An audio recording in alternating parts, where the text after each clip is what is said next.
Hello everyone, welcome back to the channel. তো করদাতারা গত অর্থ বছরে 1 জুলাই থেকে বার্ষিক আয়কর বিবরণী বা রিটার্ন জমা দিতে পারবেন। 30 নভেম্বর পর্যন্ত রিটার্ন জমা দেওয়া যাবে, এখন পর্যন্ত যে সরকারি সিদ্ধান্ত।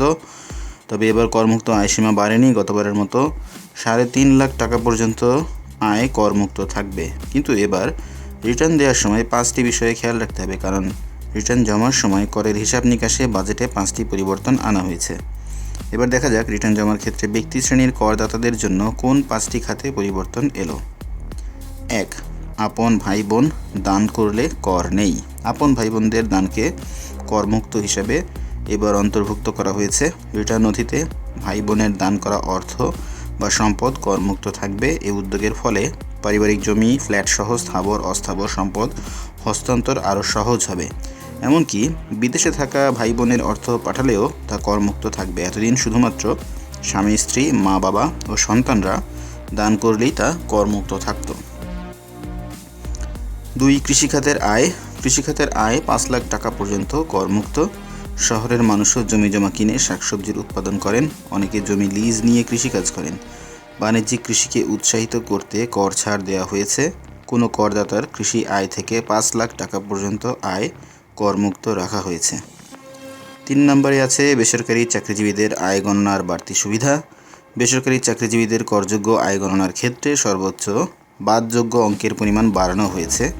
নানা ধরনের ভাতাসহ এতদিন সেটা 4.5 লাখ টাকা পর্যন্ত ছিল, এখন থেকে সেটা 5 লাখ টাকা পর্যন্ত হবে। 4র্থ পয়েন্ট হচ্ছে পেনশনের আয় করমুক্ত। জাতীয় পেনশন কর্তৃপক্ষের আয় ও জাতীয় পেনশন কর্তৃপক্ষের সার্বজনীন পেনশন স্কিম থেকে প্রাপ্ত সুবিধাভোগীর কোনো আয় করমুক্ত থাকবে। সার্বজনীন পেনশন স্কিমের আওতায় এখন পর্যন্ত প্রায় 1,80,000 গ্রাহক আছেন। 5 নম্বরে হচ্ছে চাকরিজীবীদের মরণ ব্যাধির চিকিৎসা খরচ। এই খরচটাকেও এখন করমুক্ত করা হয়েছে। মরণ ব্যাধি চিকিৎসার খরচের মধ্যে অন্তর্ভুক্ত আছে কিডনি, লিভার, ক্যান্সার, হার্টের চিকিৎসার পাশাপাশি মস্তিষ্কে অস্ত্রোপচার ও কৃত্রিম অঙ্গ প্রতিস্থাপন সংক্রান্ত চিকিৎসা বাবদ যেসব অর্থ প্রাপ্ত হয় সেগুলো করমুক্ত থাকবে। এসব চিকিৎসায় বিপুল অর্থের খরচ হয়। তো মোটামুটি এই ছিল নতুন আপডেট রিটার্ন জমার ক্ষেত্রে। অবশ্যই এগুলো চেক করে নেবেন।